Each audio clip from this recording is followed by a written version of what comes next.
Hello investors, कैसे हैं आप सब लोग। आज मैं बहुत ही इम्पोर्टेंट टॉपिक की बात करूंगा कि शेयर मार्केट में पैसा कमाना आसान भी है और आसान भी नहीं है, दोनों ही चीज़ें हैं। बट लोग क्या है, थोड़ा सा कंफ्यूज रहते हैं। कई बार मैंने देखा है लोगों को जो एफएनओ करते हैं, जल्दी पैसा, क्विक मनी, और उनको कैपिटल अपनी बहुत जल्दी बनानी है। बट दोस्तों, क्या अगर आप ऐसा कर रहे थे, अगर आपको क्विक मनी बनानी थी और आप बाकी चीज़ों में सक्सीड नहीं हो पाए, तो आपको ऐसा नहीं लगना चाहिए कि शेयर मार्केट में ये हो सकता है। क्योंकि शेयर मार्केट जो है उसमें कहीं ना कहीं स्किल सेट की ज़रूरत है। ऐसा नहीं है कि लोग जो है शेयर मार्केट में कोई शेयर खरीदो और भूल ही जाओ। भूल ही जाओ इन द सेंस ये होता है, अगर मेरा आप जो बैनर भी देखेंगे उसका ये जो टाइटल है वो ये है कि buy right sit tight. But उसमें भी आपको ओवरऑल जो आपने खरीदा है उसमें आपको क्वार्टरली रिजल्ट्स उसको आपको देखने पड़ेंगे उस कंपनी के, और आपको और भी चीज़ें देखनी पड़ेंगी कि जियोपॉलिटिकल अगर कोई सिचुएशन क्रिएट हो रही है तो उससे पर्टिकुलर जो आपका शेयर है उस पर किस तरीके का इम्पैक्ट पड़ेगा, कंपनी किस किस तरीके के प्लान्स लेके आ रही है फ्यूचर में। ये सारी चीज़ें जब आपको अंडरस्टैंड कर लेते हैं तब आप शेयर मार्केट में एक अच्छा पैसा बना पाते हैं। अदरवाइज आप 2 4 10 दिन में अगर आपका तुक्का चल गया तो डू नॉट फील कि आप शेयर मार्केट में बहुत कुछ सीख चुके हैं। और same goes with me as well. ऐसा नहीं है कि मैंने बहुत कुछ सीख लिया है, बट हाँ, मुझे ऐसा लगता है कि मैं चीज़ों को सीखने के लिए अग्रसर रहता हूं और भविष्य में भी सीखता रहूंगा। तो नई नई चीज़ें मैं भी सीखता रहता हूं over the period of time. तो आज मैं कुछ चीज़ें इंपॉर्टेंट आपको शेयर करना चाहता हूं जिससे आपको एक आइडिया लगेगा कि शेयर मार्केट में क्या क्या स्किल सेट चाहिए, कैसे आप एक शेयर को जब सिलेक्ट करते हैं तो क्या क्या उसमें आपको समझ में आना चाहिए, क्या क्या पैरामीटर्स हैं जो आपको देखने चाहिए, उसके बाद ही आपको शेयर सिलेक्ट करना चाहिए। तो दोस्तों, कुछ डिटेल में बात करेंगे। तो पहले मैं आपको एक चीज़ बताता हूं कि जब आप किसी भी, सपोज कोई बंदा शेयर मार्केट में आया, उसने फर्स्ट डीमैट अकाउंट खोला। डीमैट अकाउंट वो उसकी अपनी ओन विश है कि वो किस में खुलवाना चाहता है, B it Motilal Oswal, B it angel one, B it grow, B it Zerodha, उसको किसी में भी वो अकाउंट खुलवा सकता है। सबके अपने अपने चार्जेस हैं, वो चार्जेस वो आप गो थ्रू कर लो, जो भी डिटेलिंग अवेलेबल है जीरोधा वगैरह के बारे में, आप उसको गो थ्रू करने के बाद शेयर मार्केट में इन्वेस्ट करना, आप उसमें बाय सेल करना चालू कर देते हैं। अब आपने जब मान लो आपका डीमैट अकाउंट खुल गया है, अब आपको यह देखना है कि जिस भी आप इंडस्ट्री में पैसा लगाना चाह रहे हैं या जो सेक्टर है वो कैसा परफॉर्म कर रहा है। तो मैं आपको दो चीज़ें पहले दोस्तों बताता हूँ, बहुत इंपॉर्टेंट है, जो मैंने भी over the period of time सीखी है। कि दोस्तों, एक टर्म होता है सेक्टर और एक टर्म होता है इंडस्ट्री। इंडस्ट्री जो है वो एक नैरो टर्म है और जो सेक्टर है वो वाइडर टर्म है। मैं आपको बताता हूँ कैसे। मान लो कल को ये बोलती है गवर्नमेंट की जो टूरिज्म सेक्टर है उसमें हम आने वाले समय में एक ग्रोथ देखते हैं, या वो 10% की कैगर से या 5% की कैगर से टूरिज्म सेक्टर ग्रो करेगा।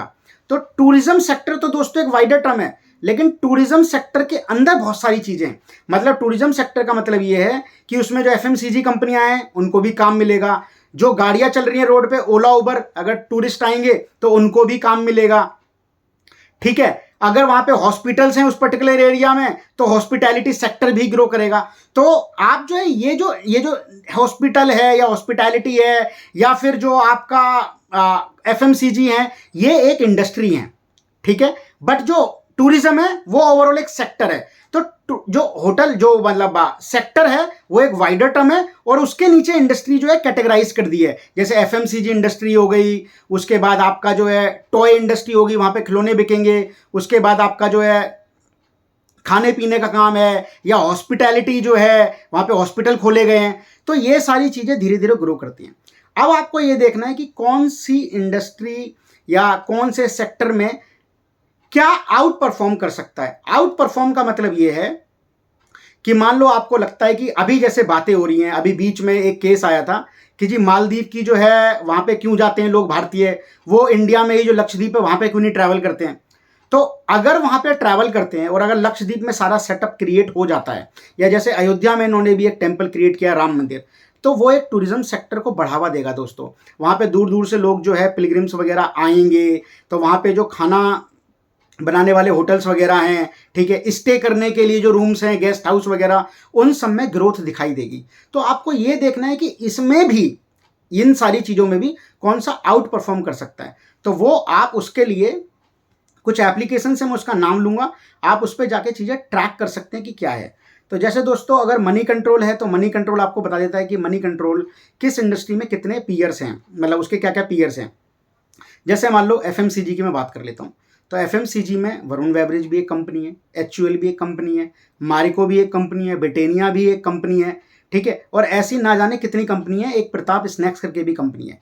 अब आपको ये देखना है कि जो इंडस्ट्री का प्राइस टू अर्निंग रेशियो है, कि जो कंपनी जो है वो पर शेयर क्या अर्न करती है और उसका मार्केट प्राइस क्या है और आप पर शेयर क्या पे कर रहे हैं, उसका जो पी है मान लो उसका 100 का पी है, बट जो शेयर आप बाय कर रहे हैं उसका 50 का पी है, तो इट मीन्स आपका जो पी है प्राइस टू अर्निंग, आज आप उस शेयर के लिए कम पे कर रहे हो, और that is something everyone wants कि आपको कम पे करना पड़े अगर ग्रोथ वाली कंपनी है।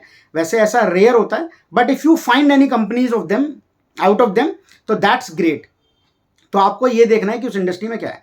अब मान लो आपने एफएमसीजी में भी ये सारी कंपनी देख ली, मतलब आपने ये डिसाइड कर लिया कि भाई मेरे को ब्रिटानिया है या मारिको है या एचयूएल है या इमामी है या फिर जो वरुण बेवरेज है, इसमें से मेरे को ये एक कंपनी बढ़िया लगती है। तो दोस्तों आपको ये करना है अब कि आपने पहले इंडस्ट्री का पी देखा, उस इंडस्ट्री का पी क्या चल रहा है, उसके बाद आप अपनी कंपनी का पी देखेंगे कि आपकी कंपनी का पी क्या चल रहा है। अगर आपकी कंपनी का पी उस इंडस्ट्री के पी से कम है तो इट मीन्स आपका वो शेयर अच्छा हो सकता है। उसके बाद आपको यह भी देखना है कि कंपनी जो है वो रिटर्न ऑन कैपिटल एम्प्लॉयड और रिटर्न ऑन इक्विटी क्या कमाती है। वो ज्यादातर आज की डेट में ऑन एन एवरेज 15% से ऊपर का होना चाहिए। लेकिन दोस्तों मैं हर एक चीज़ हर बार बोलता हूँ कि हर चीज़ के दो एस्पेक्ट होते हैं। आज की डेट में फंडामेंटल्स मैंने ये देखा है, if you are investing for the long term they work very well, but अगर आप शॉर्ट टर्म के लिए प्लान कर रहे हैं तो दोस्तों कई बार फंडामेंटल नहीं काम करते हैं, तब काम करता है थीम। कि जी ईवी स्पेस में गवर्नमेंट नए नए प्लान इंट्रोड्यूस कर रही है कि जी बैटरीज वाले को हम जो रिलैक्सेशन देंगे, या जो वो एक्सपोर्ट करेंगे तो वहाँ रिलैक्सेशन मिलेगी, या हम पीएलआई स्कीम ला देंगे अगर वो ज़्यादा से ज़्यादा यूनिट मैन्युफैक्चरिंग करते हैं। तो ये एक थीम होगी। इसके लिए अब किसी कंपनी के फंडामेंटल अगर अभी भी सही नहीं है ना, बट थीम काम कर रही है, तो लोगों को ये एंटिसिपेट करते हैं कि यार इसके फंडामेंटल सही हो जाएंगे क्योंकि गवर्नमेंट इस इंडस्ट्री के लिए बारे में सोच रही है। तो आपको ये चेक करना है आरओसी और आरओई अगर आप लॉन्ग टर्म इन्वेस्टर हैं, बट शॉर्ट टर्म में आपको ट्रैक भी करना है न्यूज़ वगैरह को। उसके बाद आपको ये देखना है कि लास्ट 3 to 4 ईयर्स की उसकी सेल्स ग्रोथ कैसी है। अगर वो 10 से 12% से कैगर से ग्रो कर रही है तो आपकी कंपनी अच्छी है। आपको अपने पीयर्स भी देखने पड़ेंगे, जैसे मैंने आपको बताया ब्रिटानिया है, मारिको है, और आपका जो है वरुण बेवरेज है, इमामी है। इन सारी कंपनीज के बीच में जाके आपको ये देखना पड़ेगा कि आपकी कंपनी की जो सेल्स ग्रोथ है, इस ये जो इंडस्ट्री है इसमें ये जो कंपनीज हैं इसके अगेंस्ट आपकी इस कंपनी की सेल्स ग्रोथ क्या है, लास्ट 3-4 ईयर्स की पैट ग्रोथ क्या है, मतलब प्रॉफिट आफ्टर टैक्स क्या है, उसके बाद प्रमोटर एक्सपीरियंस्ड है या नहीं है।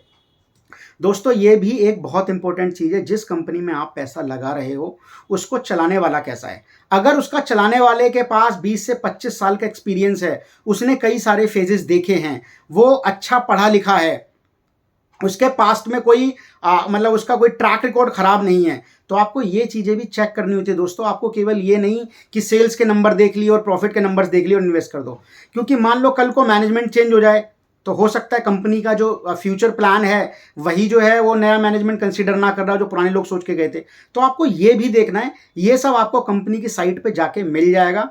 लेकिन आप कंपनी की साइट पे ही जाके ना देखें केवल, क्योंकि देखो दोस्तों किसी भी कंपनी की साइट पे उसके मैनेजमेंट के बारे में कोई भी गलत नहीं लिखेगा, वो हमेशा नीट एंड क्लीन ही लिखेगा। But there are several platforms, आप वहाँ पे जाके चेक कर सकते हैं। उसके बाद आपको देखना पड़ेगा जिस कंपनी में आप इन्वेस्ट कर रहे हो उसमें एफआईआईज और डीआईआईज की क्या होल्डिंग है, उनका क्या इंटरेस्ट है। क्योंकि दोस्तों जो एफआईआईज होते हैं और जो डीआईआईज होते हैं, डीआईआईज तो आप बात कर लो कि भारत में ही जो है म्यूचुअल फंड वगैरह हैं, और जो एफआईआईज है जो बाहर की संस्थाएं हैं, मतलब इंडिया से बाहर रह के पैसा भारत में इन्वेस्ट करती हैं। तो दोस्तों वो बहुत बड़े प्लेयर होते हैं और वो ये देखते हैं कि वो क्या है, वो मैनेजमेंट के साथ बैठते हैं, मैनेजमेंट के साथ मीटिंग शेड्यूल होती है, कॉन कॉल्स वगैरह होती हैं, उनके स्टाफ के बंदे जाते हैं, वो क्वेश्चन आंसर पूछते हैं। तो उनके पास क्या है, उनकी एक कमांड अच्छी होती है कि एग्जैक्ट ये कंपनी जो कह रही है या जो बोल रही है क्या ये अलाइंड है जो इनके रिजल्ट्स आ रहे हैं ओवरऑल अभी तक पिछले 3-4 साल में। तो वो जब पैसा लगाते हैं तो इट मीन्स उन्होंने बहुत बड़ा सोचा हुआ होता है। तो आपको वो भी कंसीडर करना होता है। जो मेरा पर्सनल व्यू है, मैं तो ये कोशिश करता हूँ कि अगर एफआईआई, डीआईआई, जो प्रमोटर की होल्डिंग अच्छी है, पब्लिक की होल्डिंग बहुत ही कम है, तो मेरे लिए तो वो सोने पे सुहागा हो जाता है। बट ये मेरा पर्सनल व्यू है दोस्तों, मैं नहीं चाहता कि किसी शेयर में पब्लिक होल्डिंग बहुत ज़्यादा हो। उसके बाद आपको ये देखना पड़ेगा, जिस कंपनी में आप हो इन्वेस्ट करने की प्लानिंग कर रहे हैं, उस कंपनी के अंदर कुछ ऐसा भी है, वो कैपेक्स भी कर रही है, वो ऑर्गेनिक ग्रोथ के बारे में सोच रही है, इनऑर्गेनिक ग्रोथ के बारे में सोच रही है, नहीं सोच रही है। मतलब वो अपना जो अभी करंट में जो उसके पास इंस्टॉल्ड कैपेसिटी है या जो प्रोडक्ट की रेंज है, उस प्रोडक्ट की रेंज को बढ़ाना चाह रही है, नहीं चाह रही है, वो नए वेंचर्स कर रही है, आने वाले फ्यूचर में नहीं कर रही है, कैपेक्स अनाउंस कर रही है, नहीं कर रही है। अगर ये सारी चीज़ें आपकी एक कंपनी कर रही है, तो इट मीन्स वो अग्रेसिवली आगे बढ़ना चाह रही है। आपको ये भी देखना पड़ेगा कि ये सब चीज़ें करने के चक्कर में वो ज़रूरत से ज़्यादा कर्जा तो नहीं ले रही, क्योंकि ऐसा भी होता है दोस्तों, कई बार कंपनी कर्जा ले तो लेती है बट प्लान्स एग्जीक्यूट नहीं हो पाते, तो वो कंपनी बैंकरप्ट हो जाती है। ऐसा हमारे पास कई सारे केसेज हैं पास्ट में। जैसे अभी DHFL एक कंपनी थी, उसके पहले सूर्या करके कोई कंपनी थी, उसके बाद अभी बात करें तो और भी 2-4 कंपनी को मेरे को नाम याद नहीं आ रहे, ठीक है। रिलायंस का भी कोई 1-2 केस चल रहे हैं जो बैंकरप्ट वगैरह के चक्कर में चल रही हैं। आलोक इंडस्ट्री है, वो तो रिलायंस की कंपनी है, लेकिन उसके भी नंबर लॉस वगैरह में आ रहे हैं। तो ये सारी चीज़ें भी आपको चेक करनी है। उसके बाद आपको ये देखना है कि जिस कंपनी में आप इन्वेस्ट करने जा रहे हो, मान लो आज आपने डिसाइड कर लिया, ये सारे पैरामीटर्स चेक करके आपने डिसाइड कर लिया कि मैं ब्रिटेनिया में पैसा लगाऊंगा, लेकिन आपको दोस्तों ये भी चेक करना है कि ब्रिटेनिया में अगर आज आप पैसा लगाना चाह रहे हैं, तो आपको ये ज़रूर देखना है कि मार्केट का ट्रेंड कैसा है। ऐसा ना हो डाउन ट्रेंड में आप एंट्री कर जाएं। अब मान लो आपने सारे पैरामीटर देखे और आपको लगा यार ब्रिटेनिया एक ऐसी कंपनी है कि ब्रेड तो नहीं बंद होने वाली। ब्रिटेनिया की ब्रेड हो गई, चीज़ हो गई, और भी बन वगैरह बनाते हैं, और भी कई सारी चीज़ों में, वो बिस्किट वगैरह की उनकी बहुत बड़ी मार्केट है। बट आपने देखा यार ये कंपनी तो कभी बंद नहीं होने वाली है, लेकिन आ गया कोविड, ठीक है, या कोविड नहीं आया, कोई और जो है मिसहैपनिंग हो गई, या कुछ और तरीके की जो है मतलब त्राही त्राही मच रहा है उस कंट्री में, तो आपको ये सारी चीज़ें भी कंसिडर करनी चाहिए कि आप डाउन ट्रेंड में ना फंसें। अगर कोई शेयर आपने पसंद भी कर लिया तो आप ट्रेंड भी ज़रूर देखें, या हम ये चीज़ मैं हमेशा बोलता हूँ कि आपको कोई भी आप कंपनी खरीद लो, चाहे वो कितनी भी अच्छी हो, मैं कहता हूँ रिलायंस हो या वो HDFC बैंक हो, अगर आपने उसको सही प्राइस पे नहीं खरीदा है तो दोस्तों वो आपके लिए कहीं ना कहीं लॉस ही है, जो मेरा पर्सनल व्यू है। उसके बाद आपको ये सारी चीज़ें देखने के बाद ही शेयर मार्केट में इन्वेस्ट करना चाहिए।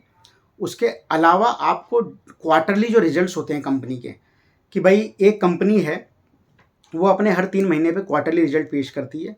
क्वार्टरली रिजल्ट्स ऊपर नीचे हो सकते हैं, मैं कहता हूँ क्वार्टरली रिजल्ट्स, मान लो पहले 300 करोड़ की जो सेल थी वह 250 करोड़ की रह गई, लेकिन क्या ईयरली अगर हम कंपैरिजन करें, जो बिल्कुल लास्ट 1 साल पहले और अभी 1 साल बाद उसके जो नंबर्स हैं, अगर वो इंटैक्ट है, मतलब अच्छे तरीके से बढ़ रहे हैं, तो क्वार्टरली नंबर्स कई बार जो मार्केट है उसको पसंद नहीं आते हैं, उस शेयर की पिटाई हो जाती है। बट अगर उसके ईयरली नंबर सही हैं दोस्तों, तो वो कंपनी अच्छा कर सकती है फ्यूचर में।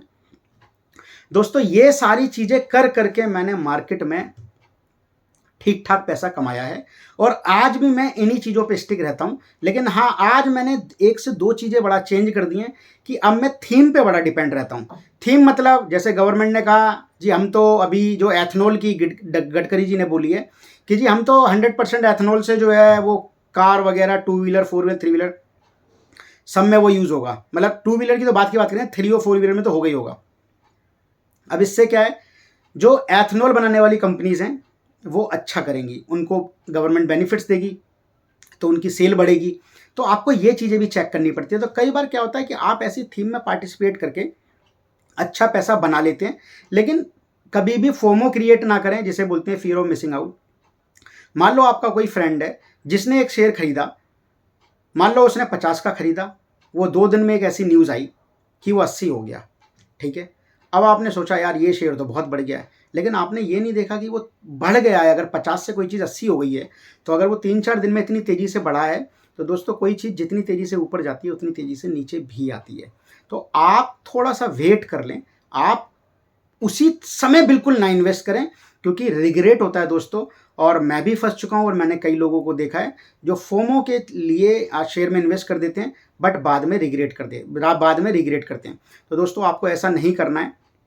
आपको सारी चीज़ें, क्वार्टरली रिजल्ट्स, जियोपॉलिटिकल सिचुएशन क्या है, आरओसी आरओई क्या है, किस तरीके की कंपनी जो है वो प्लान लेके बैठी है, उसकी कॉन कॉल्स क्या चल रही हैं, क्वार्टरली में वो जो उनकी कॉन कॉल्स होती है उसमें वो क्या बोल रही है। दोस्तों ये बहुत सारी चीज़ें इंपॉर्टेंट होती है। शेयर मार्केट में लोगों को लगता है शेयर का नाम बताओ, कितना रिटर्न बनाएगा, बात खत्म करो।